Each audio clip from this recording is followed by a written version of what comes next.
A Venezuela, como um dos países mais ricos do mundo, ficou tão pobre. Bem-vindos ao canal Além da Explicação. Hoje você vai conhecer uma das histórias mais contraditórias da história moderna.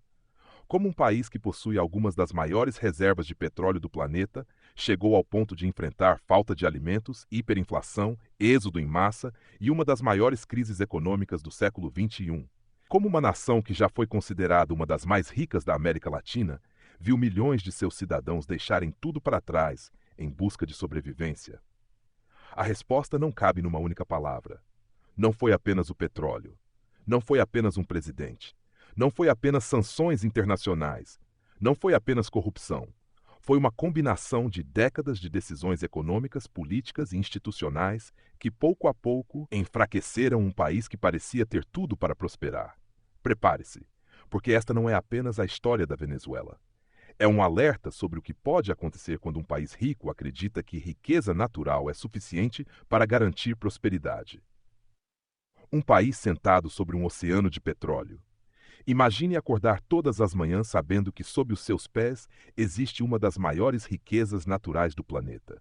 A Venezuela possui uma das maiores reservas comprovadas de petróleo do mundo.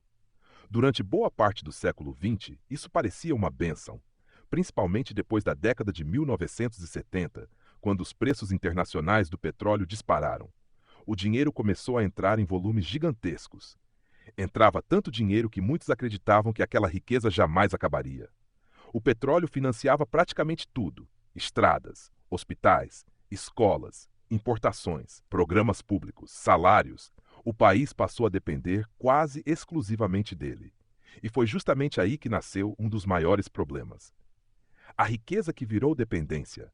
Quando uma família ganha muito dinheiro de apenas uma fonte, ela corre um enorme risco.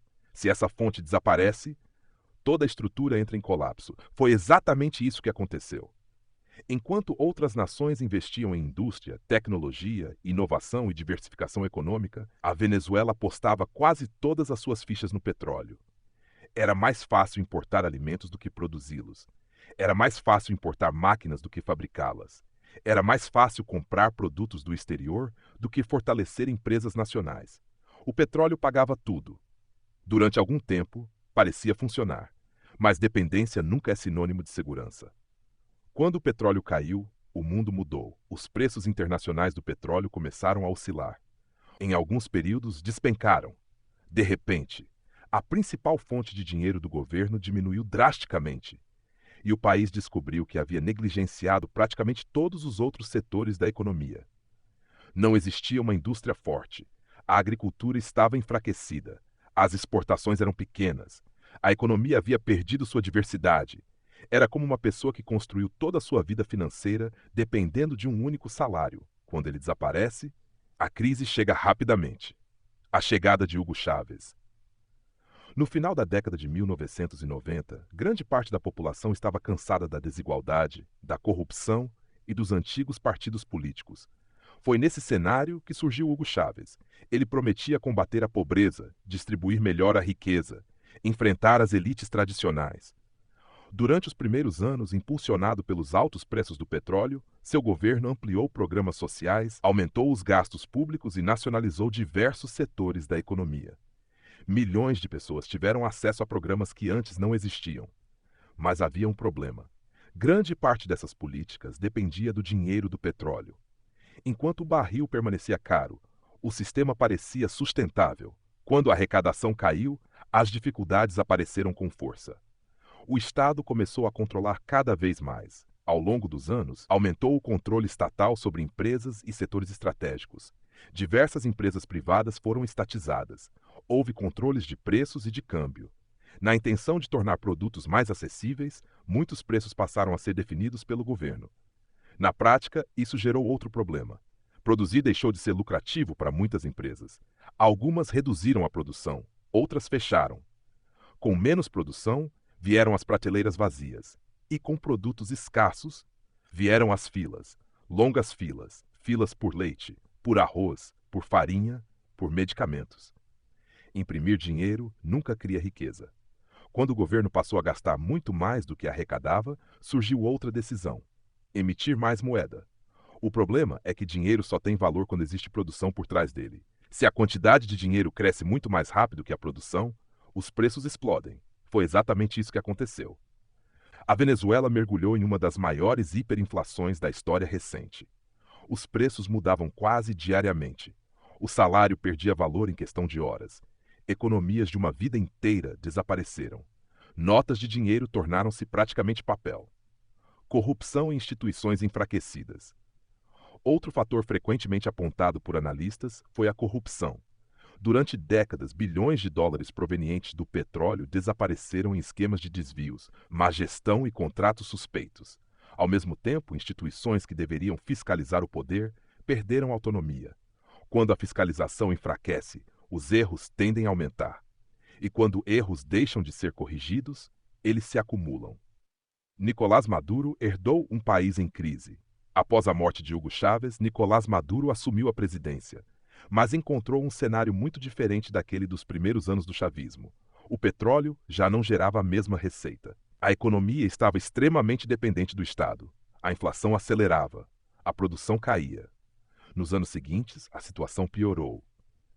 Vieram sanções internacionais, novas dificuldades econômicas, isolamento financeiro e uma crise política prolongada. As sanções não explicam o início da crise, mas muitos economistas avaliam que elas contribuíram para agravá-la, especialmente ao dificultar o acesso do país a mercados e financiamento.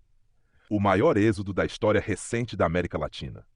Quando uma economia entra em colapso, as pessoas procuram sobreviver. Milhões de venezuelanos deixaram o país. Caminharam centenas ou milhares de quilômetros, cruzaram fronteiras, chegaram ao Brasil, à Colômbia, ao Peru, ao Chile, aos Estados Unidos, à Espanha. É um dos maiores movimentos migratórios já registrados na história da região. Médicos, engenheiros, professores, comerciantes, famílias inteiras. Todos procurando aquilo que seu próprio país já não conseguia oferecer: estabilidade, emprego, segurança, esperança. Afinal, quem é o culpado? Essa talvez seja a pergunta mais difícil. Alguns culpam exclusivamente o socialismo. Outros culpam apenas as sanções.